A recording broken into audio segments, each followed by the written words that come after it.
That's, I think, the bigger question and something that we have to watch pretty carefully. And Brittany and myself and Brad and the whole gang, we're going to be tracking this for you, you can bet. So right now, this system is located somewhere just south of Puerto Rico. It's hard to track because it doesn't really have a center right now. So over the next couple of days, we have to see how it develops a center and then where it pops up.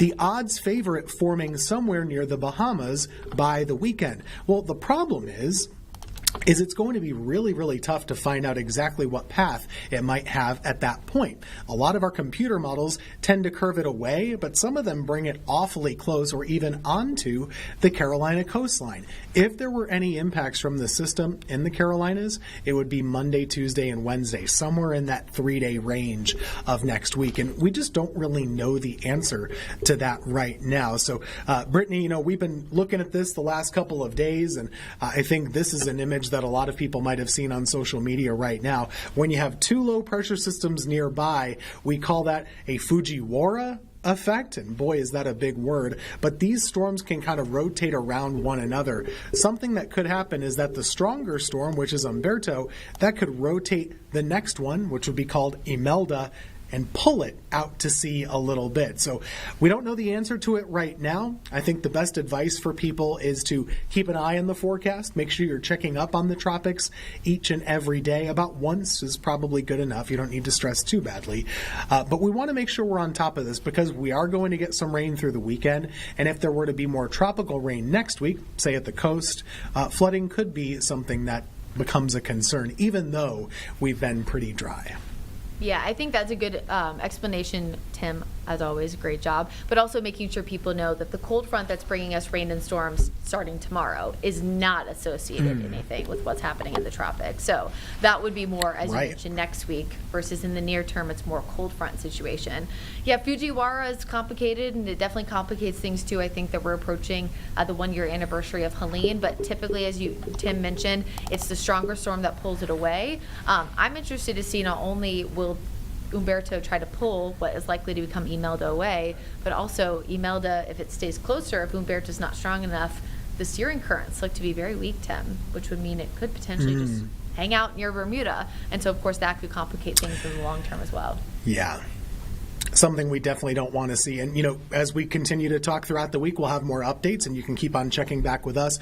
For my viewers here in the Greensboro area with WFMY Plus, we are going to air our 1-hour hurricane special at 7 o'clock. So stick around the next couple of minutes. You get to see an hour of Helene stories coming up next. And we'll see you tomorrow.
We're back here inside the Impact studio. Seems like we were just here. We were at 3 o'clock. Hopefully you were joining us here on WCNC Plus. And if not, make sure you mark that on your calendars, 3 to 4 on Monday through Friday. We do have more news for you on our streaming platform right here. And throughout the week, we've been talking about and really focusing on Hurricane Helene, the year that has been for a lot of folks, and where recovery stands, where people are, and really what needs to be done.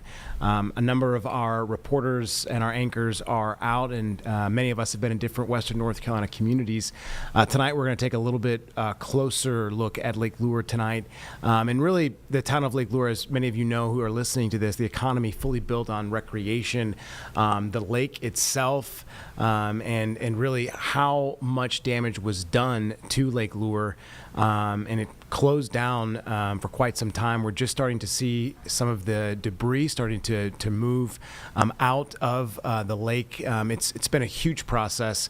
Our anchor Vanessa Rufus has been in Lake Lure talking about some of the challenges that has been facing Lake Lure since Helene has gone through there. So talk a little bit about the impact and really where the town is in coming back, Vanessa. Yeah, well, Colin, as you mentioned, the fact that the town is built around the lake, it's really built around recreation and places to check out outdoors near the lake. It's really crippled their local economy to not have Lake Lure itself open. So it's forced officials there and the business community to kind of look at what other draws they have in place at this point, such as, for example, the mayor. When I spoke with her, Carol Pritchett, she talked about how they have a couple of golf courses out there that are pretty highly rated. So they're focusing on that, the fact that they've got the leaves starting to turn. So they're hoping that they can draw in folks who will come and look at the fall colors and then maybe spend some time with their businesses in the area. But yeah, essentially not like other towns having a commercial district where folks, once businesses reopen, can come, and that's really what the economy is built on. They have really been trying to get this lake open. So essentially, as you mentioned, the fact that there's a bunch of debris, there's lots of silt from Hurricane Helene that is in the lake. They can't open it yet. So they've been working, according to the mayor, since October, crews there 7 days a week, 12-hour days, every single day. Basically, when I went to stop by and visit the town a couple weeks back, it was just a parade of dump trucks that I saw. And they're now to the point where they believe by the end of next month, they can have all of the debris fully removed to the point where then they can start to raise the lake level. Because at this point, the mayor was telling me they're probably about 30 feet below what's called full pond, which is the level that they would need to reopen fully to the public, Colin. Heard you talk about the infrastructure in your package, about how old the infrastructure is, one of the town spokespeople that you talked about. So let's talk about the weaknesses that Helene brought to the forefront with infrastructure. What are they dealing with there in Lake Lure? Yeah, the recovery has been really tough, not just having to put the lake back to its normal state, but also having to reckon with the fact that, as the mayor put it in the report that I shared with y'all at 6 o'clock, the infrastructure more than 100 years old in the town, the dam, the fact that a lot of the town buildings, the utilities, the water and sewer, that needs to be redone too in order to contend with, God forbid, future Helene or another disaster where they're going to need stronger infrastructure to withstand that. And, quite candidly, in speaking with the mayor, I asked her about funding and how that was going. And I'm sure, Colin, you've run into similar comments from other folks in doing your reporting on Helene, but the fact that aid has been somewhat slow, if you will, and that might be an understatement, somewhat slow, but to come in from authorities, and that is really hindering, it sounds like, the ability to tackle some of these other infrastructure projects other than the lake, which is something that really needs to be done. Some good news, it does sound like they're actually in the process of working on their connectivity. So, when you go to Lake Lure, the cell phone service could be spotty. You could have some issues with, getting a signal out or, connectivity, but that is being worked on with a new cell phone tower, which is in the process of being built. And it sounds like they'll have several major carriers that will be renting or leasing space on the tower, which should help a lot. And we talked about this with other communities. I spoke with the fire chief, Dustin Waycaster, saying that during Helene, they had a huge issue, even trying to get 911 calls in from the community. So he suspects while the cell phone tower will not be a perfect fix, he said there are a lot of aspects of having this cell phone tower, which would make it a lot easier for folks to communicate with emergency responders should they deal with another disaster like Helene.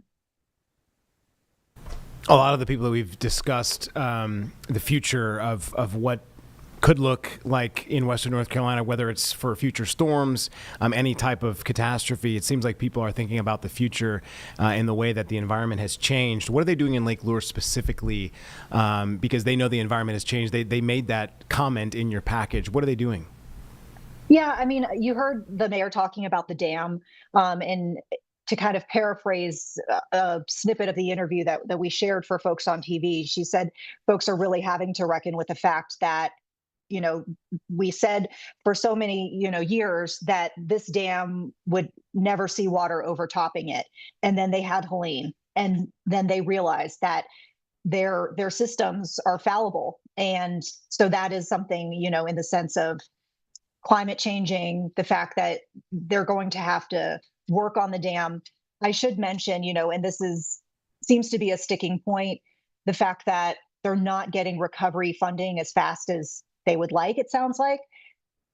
They are going to have to pick and choose the projects that they can work on. And quite frankly, some of these projects might be dead in the water without that funding coming in, because they are a small municipality with not a lot of funding to go with to begin with. So totally makes sense. And, when I was up there, I didn't really focus on things that I saw visibly. I did focus on the things like tourism, talking to folks who aren't from the Boone area, trying to understand why they would come there. And obviously a lot of folks saying they wanted to promote and invest in the area as much as possible. So I guess my next question to you would be, what is Lake Lure saying in terms of when they're going to be reopened? And what does that look like? Are they going to have an announcement? They're going to have balloons, fireworks? Talk about that. Yeah, so probably more to come on how they're going to celebrate the potential reopening of the lake next year. But the timeline we have at this point, end of October, they finish the debris removal from the lake. They can start to add the water back, they believe, shortly after that. They hope that by March, they'll get the spring rowing teams back, which has been, I guess you'd say, a tradition there. Every spring, they have these teams from around the area that come and they'll practice on the lake they're rowing. And then by May, they hope to have what they call full pond, which is when they can welcome back the public. No doubt there's going to be a big celebration in the sense that this is the milestone that they've really been working towards for the past year. And it's kind of wild to think that they've been working for nearly a year straight, and there's still so much work to be done. But it is good to hear that they feel like they're kind of getting towards the home stretch. And I'll mention, because you talked about your experiences with Boone and the fact that a lot of the messaging we're hearing from our communities in the high country is come and visit us. We're open plenty enough that there's stuff to do, even if we're not fully recovered or fully bounced back. And we think you'll still have a great time, and it would really be helpful. For Lake Lure, mentioned the fact that the mayor was really touting their golf courses and their leaf season. She's hoping that folks will still come anyway, even though the lake is not open, which is their biggest draw, but see some of the other things that they have to do in Lake Lure. They're saying that they're preparing for perhaps Thanksgiving or Christmas if families want to come up and stay at any of their hotels or inns or resorts, and maybe just make a visit out of it, visit some of the businesses that are there that are kind of built around the recreation and outdoor. And then once it is time to welcome folks back to the lake, I'm sure it will be a big party. That makes sense. Visible signs of debris, things that need to be done. We've talked at length about the work that is being done, the work that needs to be done. Can you explain really what you saw in terms of the work that needs to be done? Explain what type of work that is for folks that have not been on the ground. Yeah, so I guess it is probably difficult to kind of wrap your mind around what sort of work needs to be done, because when we've been talking about Hurricane Helene recovery up until this point, largely we've been focusing on, for example, like businesses that were destroyed and they have to rebuild physically, or you have, homes or residences where folks don't have anywhere to stay and they've been waiting for physically a home to be rebuilt, or in some cases we've seen the community step up and organizations provide mobile homes or places where folks can temporarily live. With the situation with Lake Lure, it's largely been about trying to get all of the debris and the silt. And I mean, quite frankly, they have, in some cases, they're pulling out, stuff that came from houses that flooded. So you have all sorts of stuff in the lake that shouldn't be in the lake. And they've had to bring the lake level down. And essentially the lake is closed because it's considered a federal work site at this point. You've got the Army Corps of Engineers and you have other crews that have been working nonstop to try to clear all of that out. They basically need the lake to kind of look more or less back to its normal state when it comes to the bottom of the lake, the floor of the lake, and then they can start to raise the water level. Now, I should mention the reason why the timing is weeks and weeks, we're talking about March potentially for the rowing crews and May for the public at large. The mayor, I believe, said that they could only raise the lake, I believe it's 1 foot every single week, but it's a pretty slow process. So people think perhaps, they get the lake cleared out, they can start to raise the water. Oh, we're back to normal. Let's open the lake as soon as possible. But she's saying a lot of that is contingent on, the elements and how much water they have to actually fill the lake. And like she mentioned, it's a slow go. So that's a general look of what they've been doing. When we were out there, we were, seeing basically backhoes, large pieces of equipment that were like digging into the earth. And I mentioned the parade of dump trucks. It was kind of wild to see because they had it down to, it seemed like a science, in that there was like a very, regimented process of, they must have been filling these dump trucks so quickly because these dump trucks were hauling all of the debris and silt, truck by truck. And there were so many trucks that we saw, in a certain period of time, just looking at the main drag. And for folks who are curious, it sounds like they have multiple sites that they're bringing the material that they're getting out of the lake. Where they bring it, that depends on the type of material. So, we mentioned that they have actual, debris from the storm. So you could have trees or limbs, natural debris. You have stuff that's actually like trash, you might say, a washer machine from somebody's house, or, fencing that, wrought iron fencing that we saw actually when we were shooting one of our interviews. I could see it sticking out of the dry lake bed. And then you have the silt and the actual sand. And that goes to a different facility. And if I remember correctly, there are like 3 main sites. One of them is behind the firehouse where if it's a material that they can burn, they'll try to do it that way. There's a site that's in South Carolina, which is, I believe, where they bring the silt and dirt. And then there's another site in North Carolina for the other stuff that can't go anywhere else. It's a really interesting process. And it was interesting and illuminating to kind of get an idea of how that's been working. Absolutely. Yeah. Last thoughts. We are going to play Vanessa's interview when we take a break here in a couple of minutes. But last thoughts here, Vanessa, before we pull away. Well, I guess, it's so wild to think that we're coming up on a year since Helene. It feels like it was yesterday. In some ways, it feels like it was 10 years ago. And I mean, I just really have to give my hats off to the folks in the community for the work that they've been doing to bounce back, to support each other bouncing back. I can't say enough about the spirit and the resilience of folks up in the high country. And I know we keep saying that, but I mean, it's so true. And, we had that story today, that man who's been living in a tent in Swannanoa for the whole year. He basically says he's been camping for the past year waiting for his house. And he still goes on, and he still takes the time to speak with us and tell his story. And, there's so many stories of that. There's so many stories of survival, people literally surviving, floating away down a river. I mean, it's just incredible. And, if there's anything I could share with folks up in the high country, is that we're all here. We hear your stories. We want to make sure that you're not forgotten. We know that there's still more work to be done, and that, quite frankly, these stories need to be shared so that the resources continue to come, whether it's coming from the government, whether it's coming from, nonprofits in the area, or just, individuals. We need to tell these stories. And we're just so grateful for folks who have taken the time to share what they're going through and what they need from the community going forward. Well said. And yes, our team will continue our coverage throughout the week in Western North Carolina. Vanessa, appreciate your time. We will see you on the news tomorrow. Don't forget tonight, though, at 9 p.m., we are going to run our 1 year later special here on WCNC Plus. So we do not want you to forget that, and hope that you will watch with us here on WCNC Plus. Going to take a 2-minute break. We'll be back right after this.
And we're back here inside the Impact Studio. We told you we would have the interview with Vanessa and the Lake Lure Mayor. We're going to go to this right now. This is probably the most singly important thing that we've done this year, to be honest with you, to bring back Lake Lure back to where it needs to be. In the first 3 weeks, of course, there was so much debris on the roads, and we did have local contractors, thank goodness, who helped us remove that. But the Army Corps of Engineers was direct scoped by FEMA, thank goodness, and they were here early in October and have been here 7 days a week, 12 hours a day since then. And it is absolutely amazing what they've accomplished. I don't know if you remember it in the very beginning, if you were here, it was piled so many feet high on the lake with debris too, but they've already moved over 100 million tons of sediment from the lake. Wow. So this is very important. This is certainly not something that Lake Lure ever could have managed on its own, or even if we'd had to go through the route of applying through public assistance, we might not have even been started by now. But because they came so early on, and they're just incredible workers, we are where we are now, and they are very hopeful that the positive date is hopefully October 31st, that they'll be completed with removing the sediment and the debris from the lake, and then we'll be able to begin that process over the winter of bringing the lake back up to full pond. Yeah, I had noticed with your most recent update from the town that it looks like you're still below the normal levels that you would expect to see for the lake right now. We are. We're, I believe we're about, I think it's 33 feet lower. Wow. And we cannot bring it up. For one thing, when you start to bring it up, you can only bring it up a foot a day. So you have to recognize that just the run of the river will not produce that much water. So you have to have some rain accompanying that too. So as we sort of look to hopefully be up by maybe late spring, May, let's say, because that's when the season really starts here, and everybody can begin to plan for it, we would have to have some lead time in order to get it up. Yeah. There are some other things that enter into that, other projects that we need to complete. The tainter gates on the dam need to be repaired, and that would require the lake to be down at least 16 feet, and that would be maybe 3 or 4 weeks, and then also we need to do some other work that needs to be done, which would be just a couple of weeks. But all that having been said, we're hopeful for a couple of things. Hopefully by March 1st, we might have the lake back up to about 16 feet below pond level, and that would enable us to have the rowers from the colleges come here, and they come every year, and they so look forward to that. But we have to have at least that amount of water in the lake for them to be able to get in, and of course they have to make their plans in the fall, and we understand that, so we're crossing our fingers that that'll be ready, even though the lake wouldn't be ready for other people to use. But then if that were the case March 1st, we'd be able to bring the water back up so that by May people would be able to enjoy the lake again. Yeah, I mean, I guess I'm just kind of curious, you know, how much has it impacted y'all to not have access to the lake and kind of, I would say, you know, essential draw of a town called Lake Lure? Well, truly, it's called, the town is called Lake Lure because it centers around the lake, Lake Lure. And of course, it's been devastating to our economy. You know, we have mostly small business owners here, and we don't have stores. We're not a merchandising town like, let's say, Chimney Rock does. It has a lot of little stores. Our product really here is the lake. The ability to enjoy the lake, both for fishing, for boating, for just sort of hanging out around the lake, the trails, golf courses and things like that, but it has severely compromised our tourism ability. So, you know, we are mindful of the fact that for small business owners, they just have so much capital reserve that can enable them to hold on for so long. So we are really hopeful, even if everything else is not completely finished, that the lake would be at full pond by then, and we are hopeful that our marina will have the boat slips back in, and that will be redone, and that's, you know, where the marina is over there, and people would be able to come in from the outside. That would make a tremendous amount of difference to the business owners here and to everyone who lives in Lake Lure. Yeah, I mean, obviously we're here, you know, coming up on a year since Helene. Hard to believe it's been a year. It is. I mean, what are your thoughts just thinking about what y'all have gone through over the last 12 months? Well, you know, it is remarkable what we've done, and I had an opportunity a couple of weeks ago to go down to Kerrville, Texas, to help with the people there with the flooding from the Guadalupe River. And I'm from Texas, and so I know that area very well, but it was really mindful to me where they are then and where we are here, because it was just about 5 weeks after the flood there, and to see the devastation, and you haven't even begun to recover, you're just still trying to get through the immediate disaster. And as we reflect on where we were September 27th of last year and the utter devastation here, and you know, the concern at that point in the beginning, of course, is emergency things like loss of life. Are people safe? Can we get utilities back to people? And you know, we are so thankful for the people who, you know, for our own, for Dustin Waycaster, our fire chief, and all the people in the fire station and the police and all the people who came to help us from all around the state and from other states to help with that original safety measures, and we were lucky there was no loss of life. And then, as I said, Army Corps coming in to begin that debris removal. Duke Energy was such a wonderful partner for us. They were here as soon as they could be to restore energy to people, electricity to people. You know, some things we certainly recognize and we're still working on, like everybody else is, but as I'm sure you've noticed, Wi-Fi is a little difficult when you get here, but you know, in a couple of weeks we'll be breaking ground on our cell tower on Boys Camp Road, which we've been working on now for about 6 years. But that was a big, played a big part in the disaster recovery for the ability to communicate with each other. Yeah. You know, we still have a lot of other things to do. This will, hopefully this fall will be completed with the lake being restored to where it is, but we still need to focus on our sewer system and our wastewater treatment plant and the dam. But that having been said, those things can be factored in as we go, and the town will be perfectly open for business. It's actually open now for business, but as you said, a lot of people who come normally for the lake don't come. But I don't know how much you know, for instance, about Rumbling Ball, which is on the other side of the lake, but you know, they have 2 18-hole golf courses there that are beautiful and ready to use now. They were spared, most of it, because they're kind of set back from the lake. So everybody, you know, has a lot of sense of hope now, and everybody's had hope all along, but sort of the feeling is much more positive. This might actually be accomplishable this spring. Yeah. I mean, how are the, I guess, residents and business owners, you know, talking right now in the sense of, well, where do you think people are at this very moment? Well, I think people have been very patient, amazingly patient and loyal. The people who live here, are certain. We've not seen an exodus of people. I'm going to sell my house, I'm moving out, all those things. I say sometimes to people, we have a little bit older population here, though a lot of young people are moving in, which is good. But that means people have been through a lot of things in their lives, and they know you have to be patient and you have to be loyal, and you just have to keep moving forward. Our business owners, very patient too. We've been tried very hard to attract people here, because there are a lot of things that you can do here other than the lake. Some things I tell people, you may not have even known these things were here because you were so busy being out on the lake, and now's your time to experience it.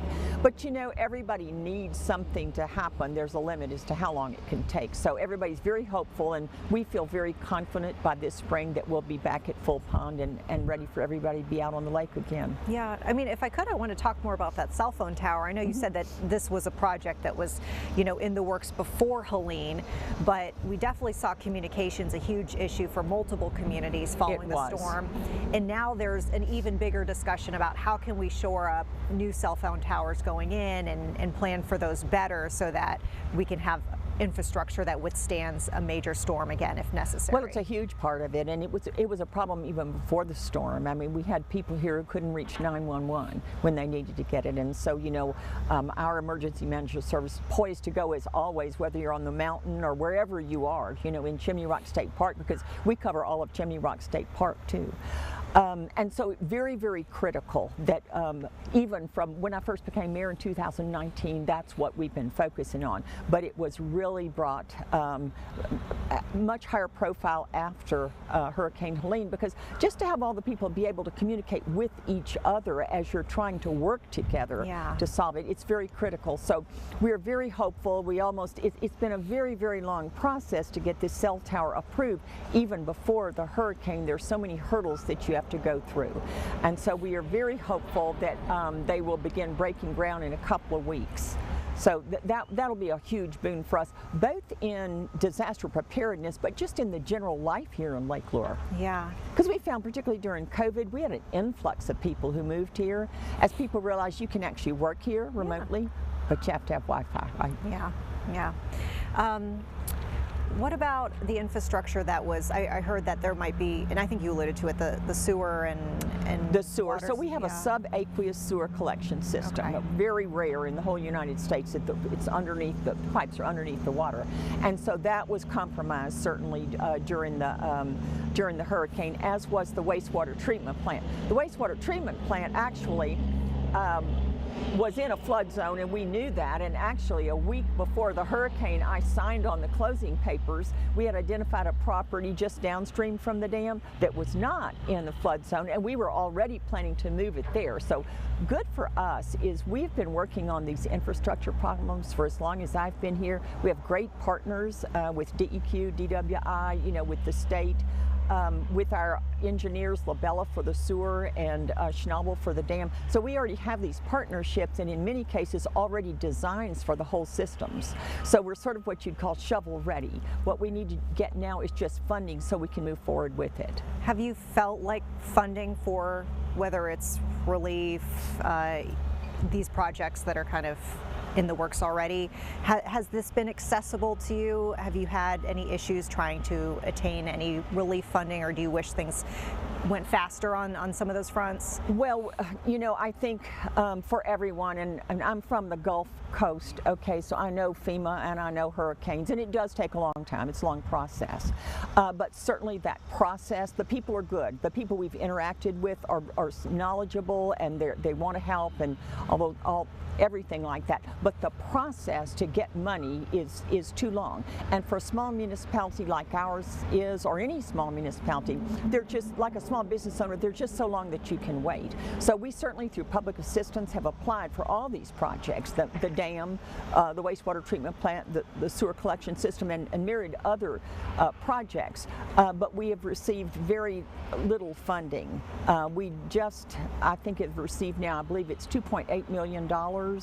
And that was for money we spent out of our own bank account for the first 3 weeks. So that was just repaying our money. So yes, I think there's some, there needs needs to be some streamlining maybe of the process. It's just such a large organization and there's so many levels.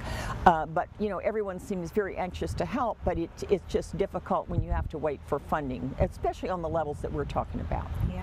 I mean, you've alluded to the fact that, you're from the Gulf Coast, so you've dealt with hurricanes before. I'm actually originally from Florida, so you too, I'm yes. somewhat familiar. Yes. Did you ever still feel like you'd ever have to lead a town through a disaster like Helene? Well, I think, probably, so when I moved up here in 2011, and when the first hurricane came, everybody said a hurricane is here. My husband and I said, this is like a thunderstorm in Houston, right? I mean, it was what everybody expected, to be honest with you. And we had a wonderful emergency action plan, and our emergency disaster plan was wonderful for what we knew might happen. Yeah. But this was so very different for that, and even when we talked about the dam and with DEQ and dam safety, and everybody recognized our infrastructures are 100 years old in this town. So the battering that they took during the hurricane certainly plays a big part in 100-year-old structures. But one of the reasons that we needed a new dam and that we were counseled that we needed a new dam by DEQ was because two different things: seismic activity, which can always happen in this part of the country, but also that the water might overtop the dam. And everybody said repeatedly, that won't happen in a million years, but it did. And so I think everybody recognizes now our climate is a little bit different than it used to be, and we have to be better prepared for those things, to be more resilient, to look at the future. What can we do to ensure if there is another hurricane, another flood like this, we're better positioned to address it than we were this time. And you don't know some things until you live through them, to be honest with you. Yeah. Yeah, I don't know anyone who could have ever foreseen what happened with Helene happening. I mean, absolutely devastating. I mean, anything that you want to add that I didn't ask, just in the looking back, over the last year, reflecting on the fact that y'all made it this far? Well, we did, and I think, on September the 27th, we're having a commemoration ceremony here, and it's to thank all of our partners and to recognize all of our partners, because you cannot do it by yourself. And we've had incredible partnerships with people who've helped us through this and have been at our side. From the very first, from our own, emergency management team and from our town staff and the leadership there, but, from the state, from the federal government, from everybody, everyone has been very supportive of us, very good that we have a lot of these relationships that were pre-made before the hurricane came. Mm-hmm. But we are also, want everyone to know you don't have to wait until next May to come here. There are lots of really fun things to do. The weather is beautiful here now. We're getting ready to start the season where leaves are turning, and that's always a big draw. So we're hoping, that we'll be able to weather through this, and everybody's just very thankful for what we have and for what we were spared, and just looking towards the future. Yeah, I know I have another colleague who's specifically focusing on this, so this is more of curiosity for myself. The Flowering Bridge, so my colleague Tradisha Woodard's going to do a separate piece on that, but I would feel like that's probably something that a lot of folks feel like they're just really sad that was it's so crushing to so many people. That was such an old bridge, and it was once again 100 years old before too. So certainly we had no other alternative except to demolish it because the engineers had deemed it to be dangerous. And people would go out, even when we fenced it off, would go out after the hurricane and stand on the Flowering Bridge to take pictures of themselves, and we appreciate the emotion there, but the reality is, we have to make sure that it's safe. And so, in our, we almost accomplished that now. Some erosion has occurred. Looking ahead, there certainly will be in the future another multimodal bridge across. We're not exactly sure what it will be right now or when it will be part of something we've been working on for the last 5 years. Chimney Rock Village and Lake Lure is a multimodal connection between the two towns so that people can bike or walk or push carriages or whatever they want. So there's not so much dependence on people driving back and forth because it's not very far, as you know, you can easily do that. So that'll probably be incorporated into that as we redesign that. But as I know you can see, the river used to be 150 feet wide there now, and it's now 300 feet wide. So there's no way to change that. So yes, absolutely in the future. And of course, the Flowering Bridge still has that property on the other side with their education center over there. And we're actually looking to purchase some additional property around that so that they can expand over on that side. And we did save a number of pieces from the Flowering Bridge before it was demolished so that they have those things to remind everybody that this is always was the site of the Flowering Bridge. Yeah. Okay. Is there anything you want to add that I didn't ask? Any new projects, anything that I just didn't happen to cover? You know, I think one of the things we're doing now, and it's kind of a good thing, is we're sort of regrouping too and looking at where are we now, what have we accomplished, and what can we focus on now that we've gotten this major project almost finished. You know, we're moving into the winter season, if you will, but there are a lot of things to attract people here. So, you know, we thank you all for giving us the opportunity to sort of talk about Lake Lure and let people know that we're delighted. And, you know, it's not far off 26 to go 108 and 9 to come here. It's really not that much farther. So we just encourage people to come here and enjoy everything there is to enjoy in Lake Lure. Guessing everything on the website. I know you have a pretty robust town website talking about events and such. That's a great place for folks to go Well, to see. we do, and we can thank Laura Kriegy, our communications director, for that. She's just amazing. She truly is. And you know, I believe in being very transparent in all situations, but particularly when you have a disaster like this. And we've tried from day one to get originally daily updates so that everybody knows exactly where we are and exactly what's happening. People deal with things better that way. And so Laura has just done such an incredible job of providing that update, but also in just answering innumerable emails that come in and on Facebook. So we appreciate her very much, and I think that's been a long way. That has helped really the community and other people who are coming in to understand where we are. Yeah. Those are all my questions, unless you have something else. I want to get her saying, I just confirmed the numbers this morning with Laura, and it's 1 million tons have been removed. 98,000 cubic yards of material. Oh, I might have said it wrong. So I was just wondering if you wanted to. Are you good saying the numbers again? Yeah, I'm fine with that. So it's 1 million tons. Tons of sediment. Yeah. 98,000 cubic yards. Cubic yards. So they do it differently because the sediment, you know, weighs so much more than if you measure it just in a cubic yard. Yeah. So it's 1 million tons. And 98,000? And 98,000 cubic yards. Okay. That's because incredible. like when they were taking the debris out, vegetative debris that was trees and things like that, it doesn't weigh nearly as much. And so they measured it in cubic yards. Got it. Okay. Wow. Yeah, a lot of work. It is a lot of work. It is. And so to that point, I meant to mention it, but that, you know, all the trucks that are going in and out. Yeah. The way I look at that is every truck that we see is one less truck full of debris and sedimentation that's now no longer in Lake Lure. Yeah. So people say, well, they kind of slow you down when you're driving, but the reality is, you know, pretty soon all those trucks will have removed all the sedimentation. I mean, there are a lot of trucks, and I say that more like in an impressed way, that they seem to have a system down where they have a wonderful system. Fast. They do, and so they take everything to Inouye, South Carolina. Yeah. And so they go straight from here to Inouye, dump it, and most of them turn around and come right back. Wow. So it's really been something to witness, to see the orchestration of this since last October. Yeah. It truly is amazing. Pierre, as far as cutaways or anything? What's that? As far as cutaways and such, do you want to go down by the? Yeah. Are you good going down by the? Sure, I'm water good going a little anyway. bit? Okay. Let me make sure As long we're as good on time. Dustin carries my purse for me. Aw. You got my purse. Looks cute on him. It does. My outfit. Matches your outfit. Good choice. You know, the shoes, the belt, the back. Yeah, so I've not been down to the beach before. Oh, you haven't? No, I haven't. So I don't know what it usually looks like down here.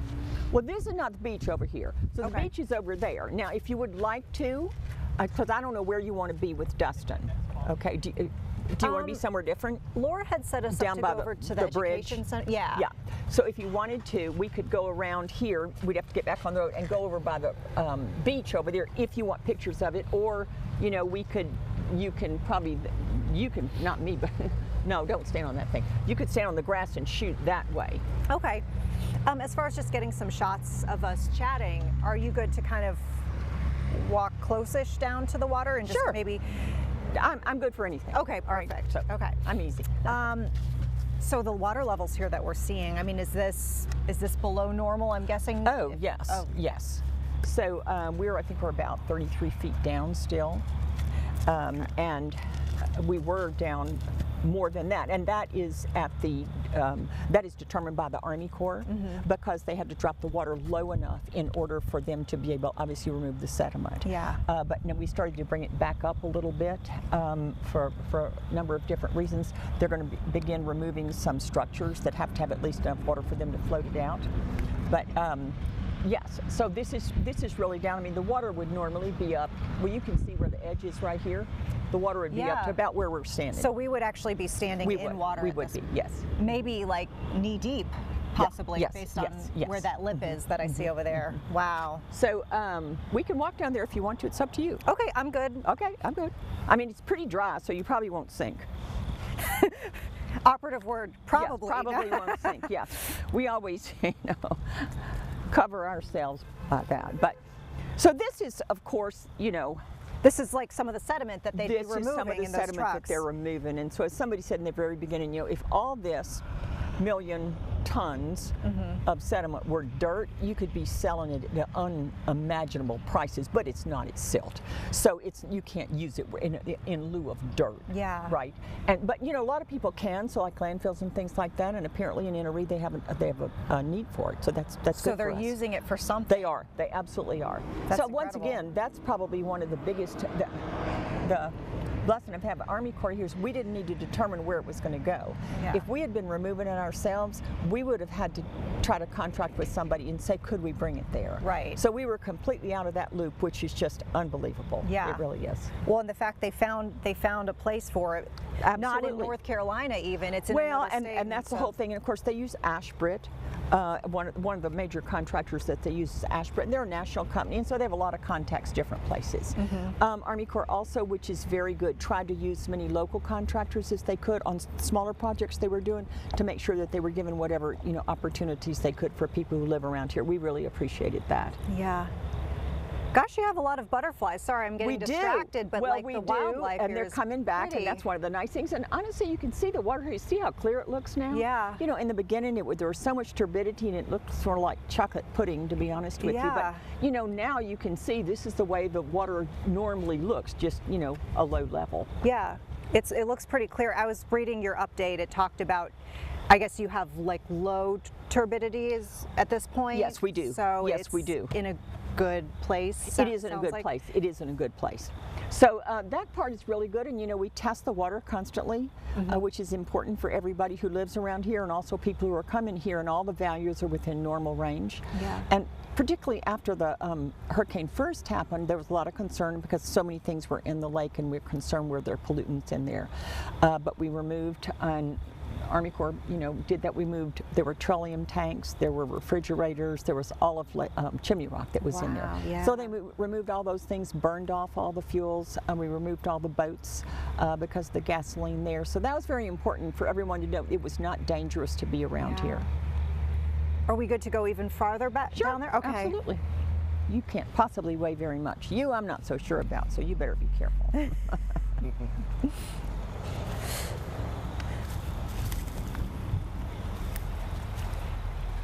I want to get a look at the water.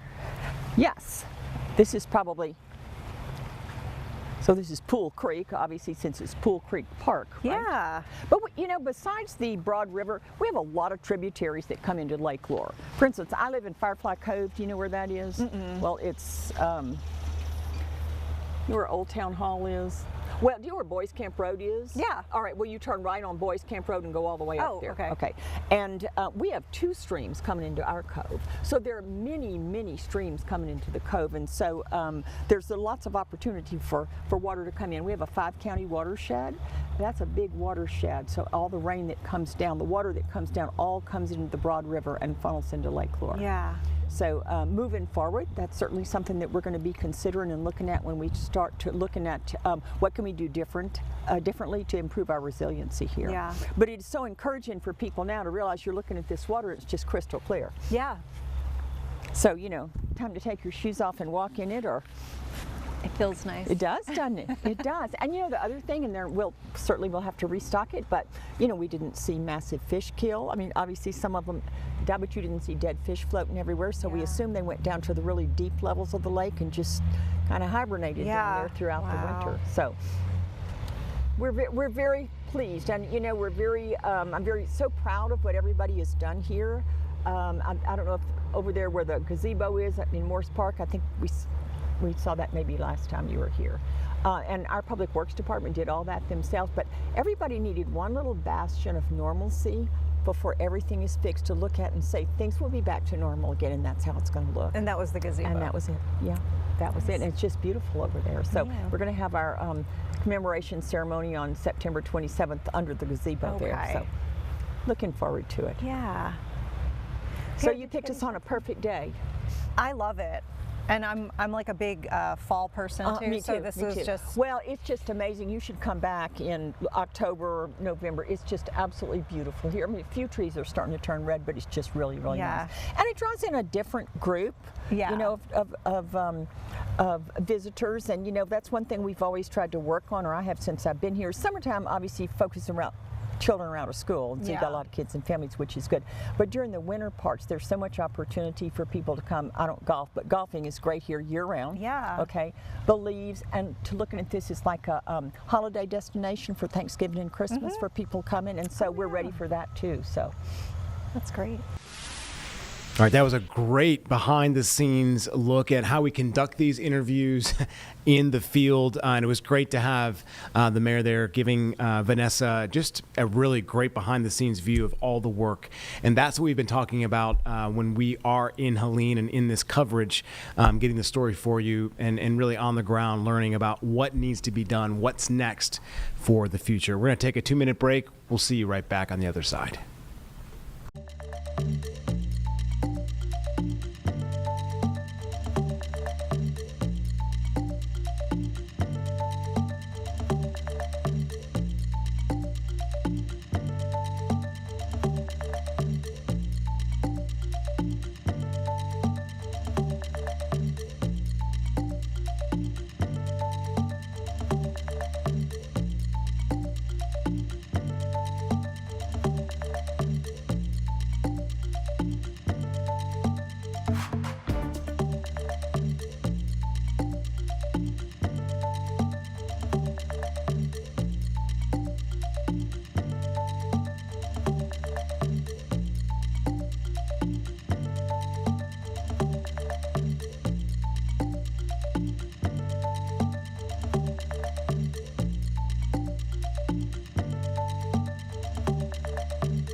All right, everyone, thanks for coming back with us here. A full day in Concord, North Carolina, as Vice President J.D. Vance was there, made a number of different remarks on Irina Zarutska, on the situation that happened in Dallas earlier today at the ICE facility.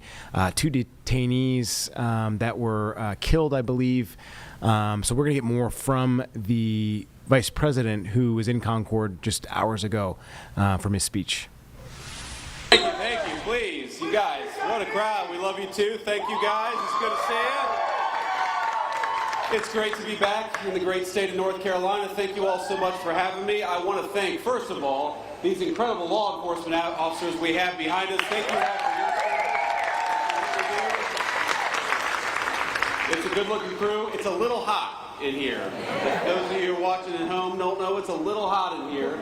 And they've got their navy blue uniforms on over here. I bet they're even hotter than we are, standing up there under the spotlight, but they've done much tougher jobs, I think, before. So we're thrilled to have you guys here. And I just wanted to say to all the law enforcement who are in this building, to all the law enforcement who are watching at home, we love you, we're grateful to you, and we're always going to stand behind you. Thank you.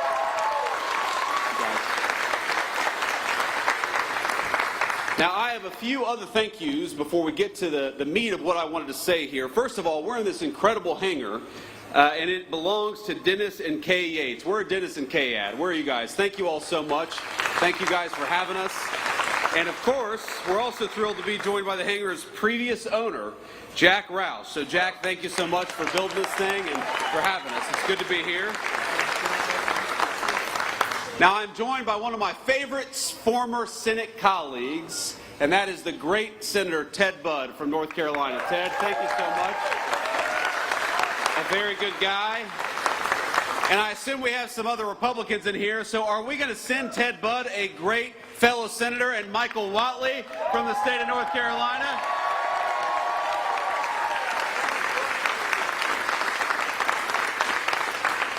Now, Michael Whatley, I got to know, he was the RNC chair. He was a great friend of me and of the whole administration during the race. But Michael loves the state of North Carolina. He's going to fight for law enforcement. He's going to fight for law and order. He's going to fight for good jobs. He's going to fight for North Carolinians and North Carolinians and nobody else. Michael Whatley, God bless you, man. Thank you so much for being here.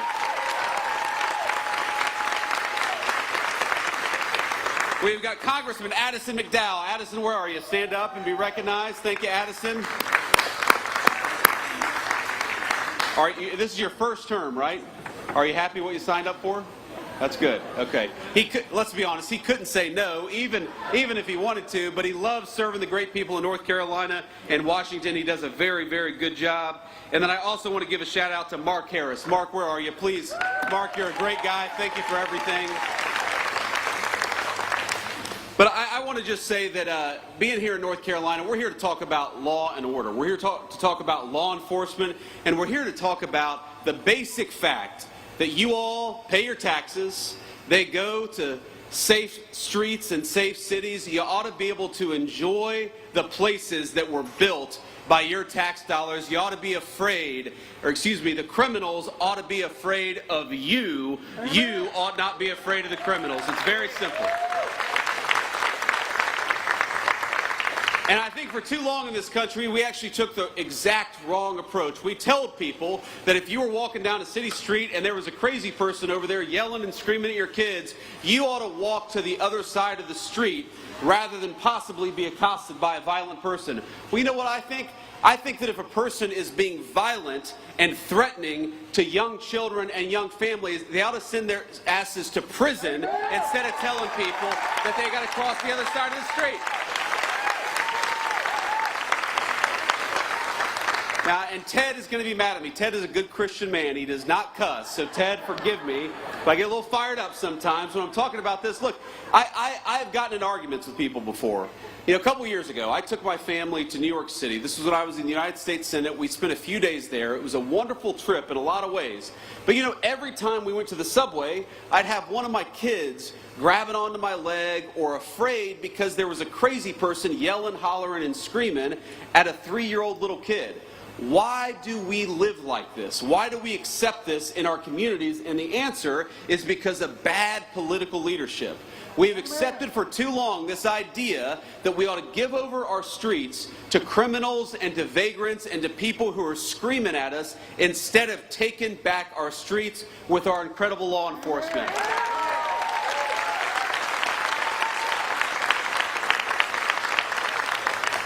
And there are so many things that we can do. You know, in Washington, D.C., the first 2 months that we surged the National Guard, that President Trump surged the National Guard into Washington, D.C., there were no murders. Not a single murder for 2 weeks in the streets of Washington, D.C. And you know, we have all these world leaders who come. And we'll tell them, you know, we haven't had a murder in Washington, D.C. in 2 weeks. And these world leaders will look at us and say, is that supposed to impress us? Like, that doesn't sound very good. But, you know, to Washington, D.C., which averaged last year a violent murder every other day, 2 weeks without a murder was a hell of a track record. And then we just surged the National Guard to Memphis, Tennessee. Again, a Democrat city in a red state, but where the mayor said, we are sick of our people being afraid to walk safely on the streets, so why don't you help us? And that's our basic attitude in the Trump administration is, look, we should not allow people to take over. We should not allow these violent criminals to take over city streets. And if the local government wants our help, if the local authorities want our help, then we are going to help them because we stand for American safety everywhere, whether it's a big city or a small one. Thank you, young man. So this is what it means. Being pro-law and order is actually not that difficult. There are some things we do, some issues we address that are so complicated and so challenging, but supporting our local law enforcement is actually pretty easy. It's just a question of political willpower. Here's thing number one, very simple. If our great police officers find a violent criminal and lock them up, we ought to keep them locked up instead of letting them back on our streets with a slap on the wrist.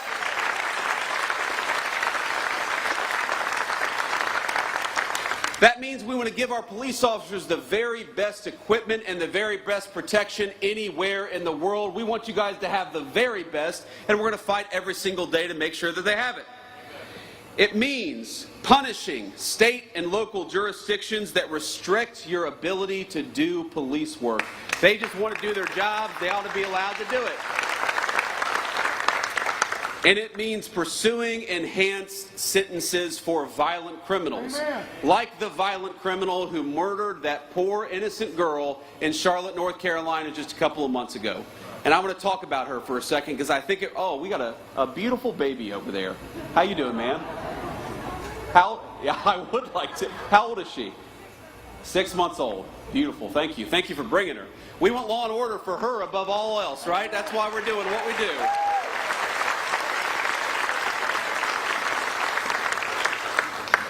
We all know a couple weeks ago, and it's one of these things that got bumped out of the news because of the political assassination of Charlie Kirk. And so let me talk just a bit about that.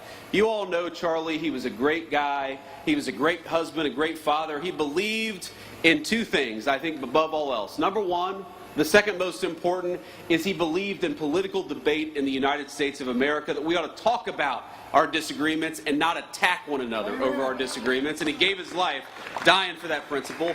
And the second thing he believed, and it was the most important, is that he wanted to be a Christian evangelist. He wanted to bring the gospel everywhere, and he saw connecting with people and debating politics as an opportunity to talk about his faith. And I think it's important to honor him by recognizing that this is a kid, and he died at 31 years old. This is a kid who every single day, he would go to these college campuses, he would talk for 3 hours with anybody about whatever they wanted to talk about, and he believed in the civic virtue of open debate.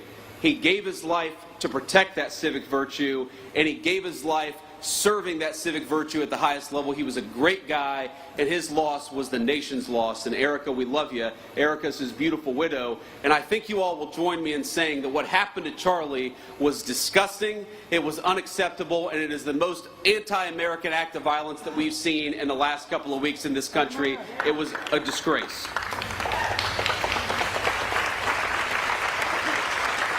But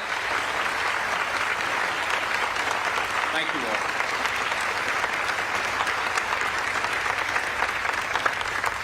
I appreciate that, and the thing is, it actually bumped out of the news this terrible story in Charlotte. And here's the basic summary, as far as I can recall it, is you have a violent criminal who has been arrested 14 times, often for very violent offenses, who gets on a bus with an innocent young girl, 22 years old, and slits her throat, and she dies. She died because she was coming home from work. She worked at a pizzeria. She came from a beautiful family. She had a young boyfriend. She had her entire life ahead of her. And she was actually a refugee from Ukraine. So she came from a war-torn country. She sought shelter in the United States of America, and because of soft-on-crime policies, she was murdered here, not in the war-torn country she came from. Isn't that a disgrace? And isn't that an insult to the incredible law enforcement officers who arrested this person 14 times? They did everything that they could to keep this thug off the streets, and it was the political leadership that failed, and we got to be honest about that. I saw former Governor Cooper say, and this is Michael Whatley's opponent, former Governor Cooper said just a couple of days after the attack that we have got to do more when it comes to law enforcement to keep people like this off the streets. And my response was, Governor, he was arrested 14 times. Law enforcement did their job. It's time for you to do your job.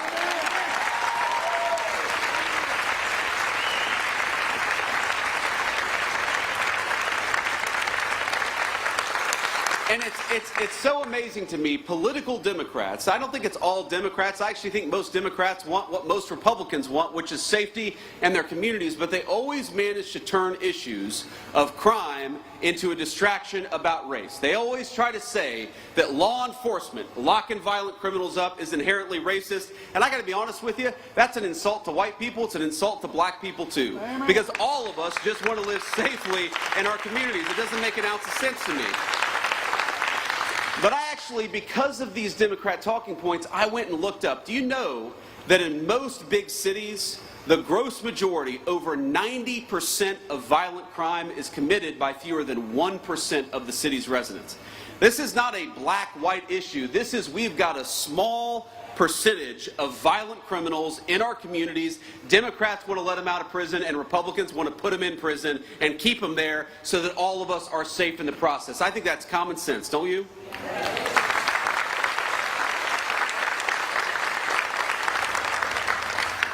So I also got to talk a little bit about another law and order problem. I said Charlie Kirk's assassination was the most political and disgusting violence that we've had in this country in the last couple of weeks.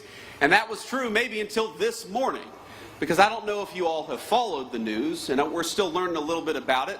But what we know is that in Dallas, Texas, an ICE facility, an Immigrations and Customs Enforcement facility, was opened fire upon by a violent left-wing extremist, a person who wrote anti-ICE messaging on their bullets, and there's some evidence that we have that's not yet public, but we know this person was politically motivated. They were politically motivated to go after law enforcement. They were politically motivated to go after people who are enforcing our border. And I think that is the most disgusting thing. The very people who keep us safe ought to be honored and protected and praised by Democrats and Republicans alike. It is time to stop the rhetorical assault on law enforcement. Because here's what happens. Because here's what happens when Democrats, like Gavin Newsom did, say that these people are part of an authoritarian government. When the left-wing media lies about what they're doing, when they lie about who they're arresting, when they lie about the actual job of law enforcement, what they're doing is encouraging crazy people to go and commit violence. You don't have to agree with my immigration policies. You don't have to agree with Donald Trump's immigration policies. But if your political rhetoric encourages violence against our law enforcement, you can go straight to hell, and you have no place in the political conversation of the United States of America.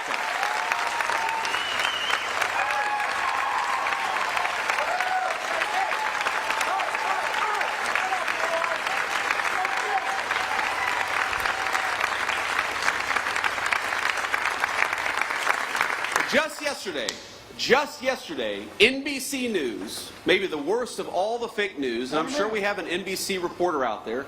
It's a tough competition, my friends, to be clear. But maybe the worst, I said maybe the worst, is NBC News.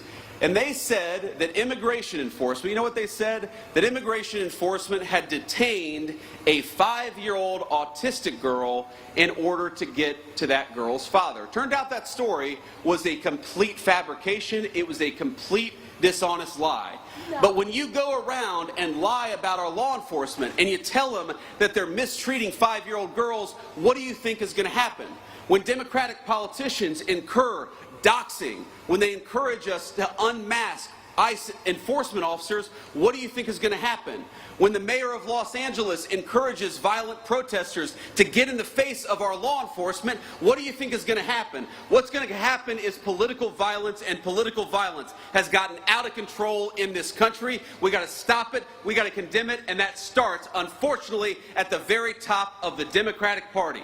If you want to stop political violence, stop attacking our law enforcement as the Gestapo. If you want to stop political violence, stop telling your supporters that everybody who disagrees with you is a Nazi. If you want to stop political violence, look in the mirror. That's the way that we stop political violence in this country, and we've got to do it.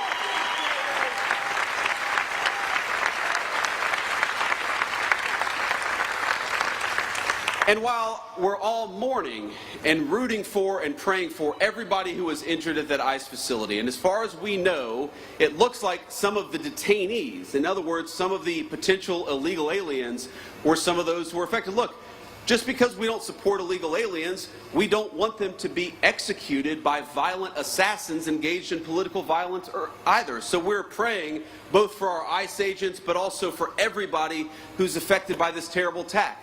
But that was an ICE facility. And as these guys behind me know, and a few of our police officers know, police officers writ large face too many threats of violence all across the United States of America. And we know where it started. We all remember the summer of 2020 when all of these violent protesters were encouraged to treat police as the enemy instead of as the solution. You'd take 1,000 police officers, you'd find one person who didn't do something perfect and use that one guy to tarnish the other 999 police officers. Well, I would like everybody, whether a Democrat, a Republican, or an independent, especially those in political leadership, can we all just agree that our police officers are heroes, that they are public servants, and that the first and most important step of keeping all of us safe is to keep our police officers safe, because they are the thin blue line between civilization and chaos. Thank you all.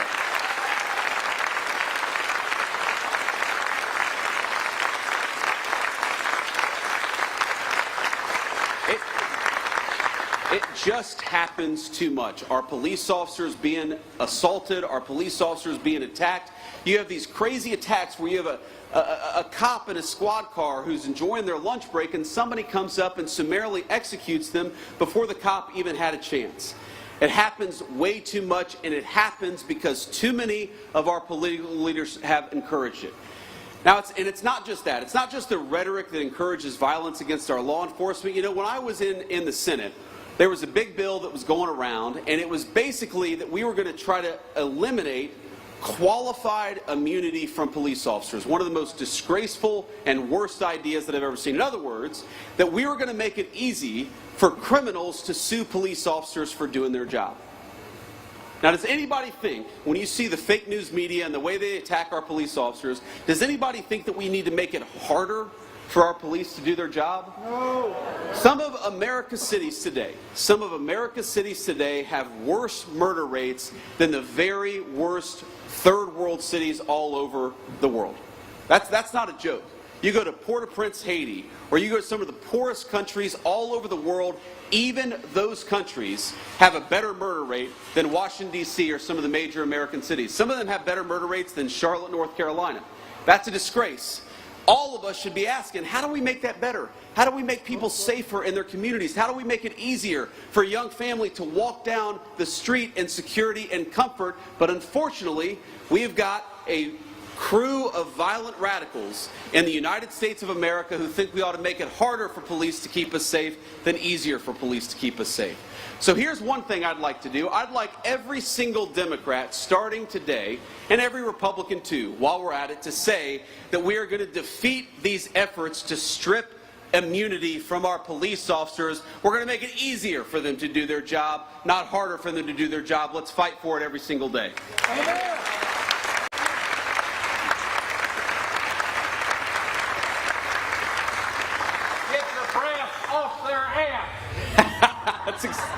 That's exactly right, sir. That's exactly right. You can say that, but I can't. I've hit my quotient for cuss words today. I don't want Ted Budd to disown me, so I'm not going to say that, but we can run the clip back later. But let me just leave you with one final thought here.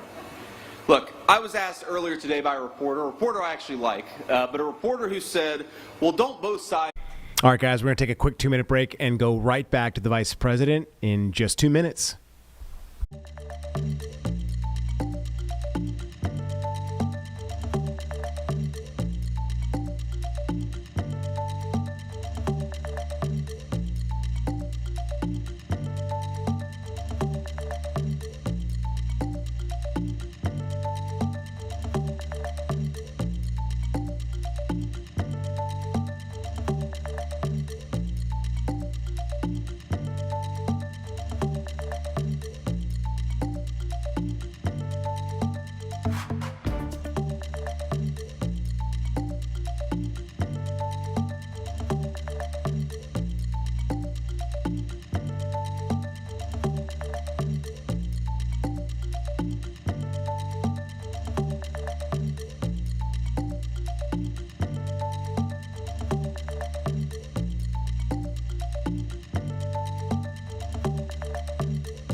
All right, we are back, and we're going to send you back to Vice President J.D. Vance speaking in Concord.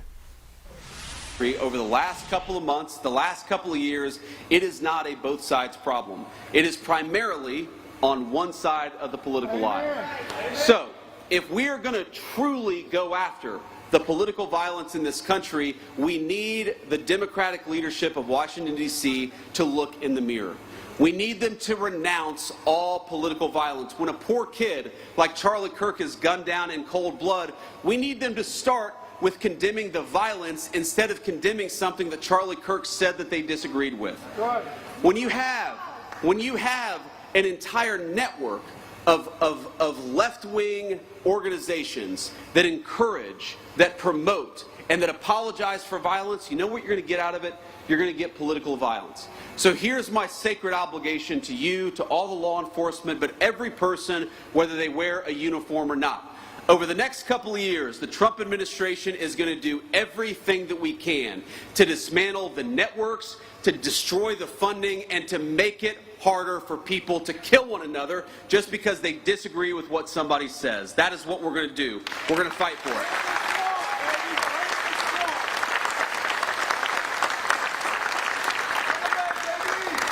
Let me just leave you with this one final thought. Now, most of the time when I go around to events like this, I'm talking about our big, beautiful bill, our working families tax cuts. And I want to leave us just with a reflection on that, because while we're talking about law and order today and we're honoring the police, one of the ways in which we rebuild the American dream is by allowing you to keep more of your hard-earned money. And that bill that these great congressmen worked on and the great senator here, what it did was very simple. It increased the child tax credit. It meant that we're going to increase take-home pay by about $10,000 over the 4 years of the Trump administration. It means that if you're working on tips or if you're working an overtime shift, the government is going to take less of your money. And I think that's a pretty good idea, because if you're working hard, I think the government ought to keep its hands out of your pocket. We're going to do all those things.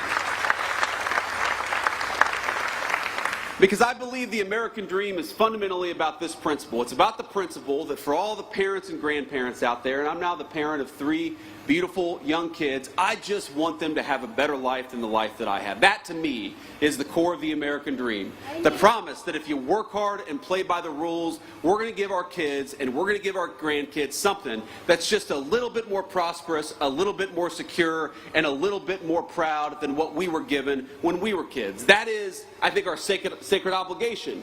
That by inheriting a great country from our parents and grandparents, we got to pass on something even greater to the next generation. But none of that matters without law and order and public safety. How can you have the American dream if you can't walk down your neighborhood in safety? How can you have the American dream if you're worried about getting mugged when you're taking your family out to a nice meal downtown?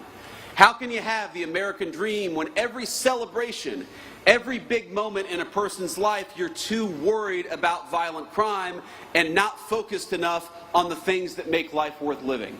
One of the things that we have got to get back to remembering is that if we want to preserve the American dream, we've got to preserve the right of everybody, rich or poor, to live in safety and security in their neighborhoods. You know, when I grew up in Middletown, Ohio in the 90s, we didn't have a whole lot of money. I was raised by a woman who struggled very often to put food on the table and clothes on her back. Mamaw. Everybody loves Mamaw. Most of all me.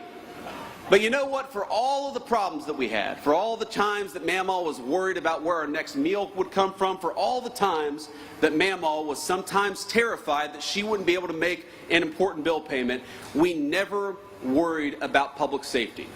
And the reason we never worried about public safety, the reason she knew I could go across the street and play in the park in safety and comfort, is because we had something in this country. And that was a recognition, Democrat and Republican, that we stood with law enforcement and we stood with their mission. It didn't matter what your political affiliation was. We wanted to support people who kept our communities safe. And that's something we've gotten away from, because a lot of the people who report on the news, a lot of the people who actually make policy in Washington, D.C., let's be honest, they are wealthy people who can block themselves off from the consequences of the policies they impose on the rest of us. Now maybe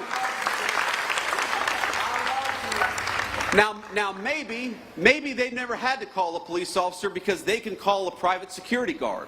Maybe they've never had their home broken into because they live behind a gated community. Right. Maybe they don't have to worry about walking down the streets of a city safely because they've got a driver in a big fancy car who can take them from point A to point B, but that is not true of the gross majority of our citizens. So I want to tell you, when I talk about protecting the American dream, when President Trump talks about fighting for the American dream, at the very top of that list is fighting for your ability, whether you're rich or poor, to be safe in the home that you love. It is our sacred obligation, it's their sacred obligation, and we're going to work for it every single day. God bless you. Thank you for having me.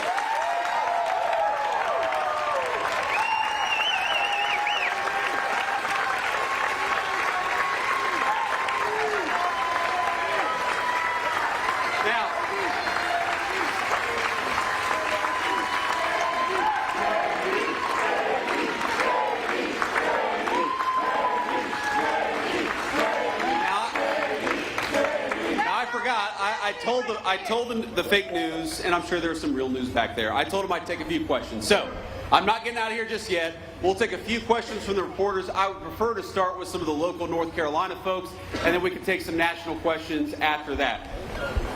Do we have a microphone back there? Hey, Vice President. I can't see you. Over here.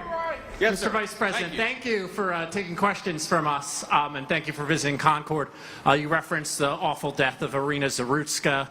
I'm just curious, have you had the chance to watch that awful video that was released by Katz, and what your thoughts are after viewing it? Well, yeah, you know, I've honestly seen a lot of gruesome footage, some involving my friends over the last couple of weeks, but the footage of Irina getting stabbed to death is very hard to watch. And I have not seen the whole video from start to finish. I had to cover my eyes for part of it because it is so gruesome, and maybe I should just stare at it. Maybe all of us should stare at it to know the kind of evil that we're actually confronting, because what happened to her was really, really disgusting, and I think it comes from a deep and dark and evil place that exists. Thankfully, in a very few number of people, but those people we ought to lock up in prison so they can't get anybody else. But when I saw that video, you know what really got me as a father? I've got 3 little kids, 2 boys, and my youngest is a baby girl. She's 3 years old. She is the apple of my eye, as you dads will know. Daughters just have an effect on us. They get away with more stuff. They don't they? It's kind of annoying, actually. She gets away with things she should not get away with that her brothers would never get away with. But I look at this girl who's 22 years old, and I think to myself, you know, I would love for my daughter to have the kind of life where she never has to worry about that. And there's this moment where she looks up at her attacker and she covers her mouth, and you realize what's going through her head. She knows that something very terrible has happened to her, and I hope that she didn't realize it for too long, because that is unimaginable suffering. But if you're a man, I don't care what skin color you are, I don't care whether you're rich or poor, but if you're a man and you see the pleading eyes of a girl looking up for protection, then we have to protect our girls and our women in this country.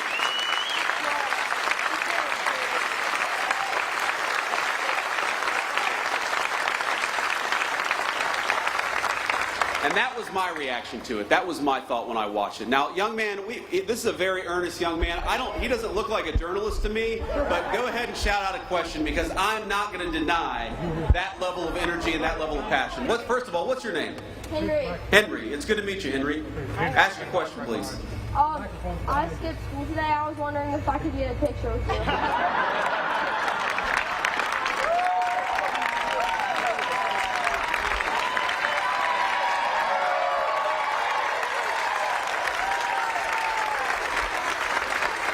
Henry said, I skipped school. Can I have a picture with you? Well, I guess I'm going to have some excuse to skip school, so I might as well get a photo with Henry.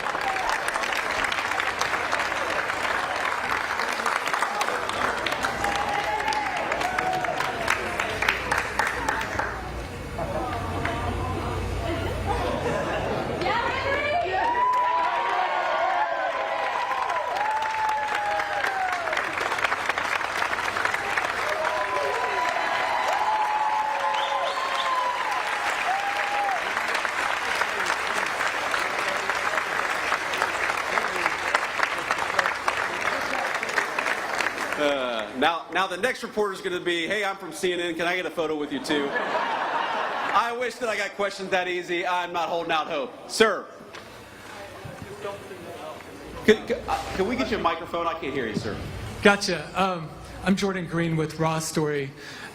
President Trump and other speakers here have blamed former Governor Cooper and the mayor of Charlotte for Irina Zarutska's death. Do you also hold the North Carolina General Assembly responsible, who set the laws governing pretrial release that may have affected this crime? Well, look, I think every politician who didn't work hard to keep violent criminals behind bars deserves to have some of the blame. But at the very top of that list is Governor Cooper. Because at the time that we were pushing these soft-on-crime policies, Governor Cooper was the man in charge. Now, I know we've got some great North Carolina legislators, and I might call them out if they're here. Do we have North Carolina House Speaker Destin Hall? Where's Destin at? Destin, thank you, man. We got Phil Berger here. Phil, thank you so much. Senate President Pro Tem. We've got County Sheriff Van Shaw. Where's County Sheriff Van Shaw? Thank you, sir. We've got Cabarrus County DA Ashley Shanley. Is it Shanley? I got that right? Okay. Of course, we got North Carolina GOP Chairman Jason Simmons. Jason Simmons that's a celebrity in the Trump White House there. North Carolina Labor Commissioner Luke Farley. Luke, where are you? Luke, thank you. And I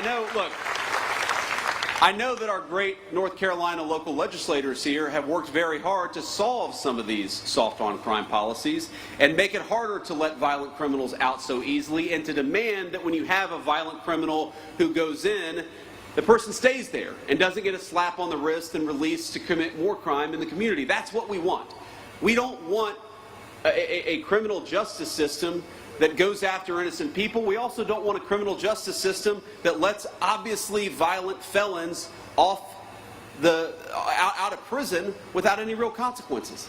It's just very simple. And again, I go back to the statistic where we have got such a small number of people who commit so much of the violent crime. If we just locked them up, and I mean, look, I believe in repentance and I believe in forgiveness, but I believe that forgiveness often only comes on the other side of real punishment and real regret, which is why we got to lock some of these guys up in the first place.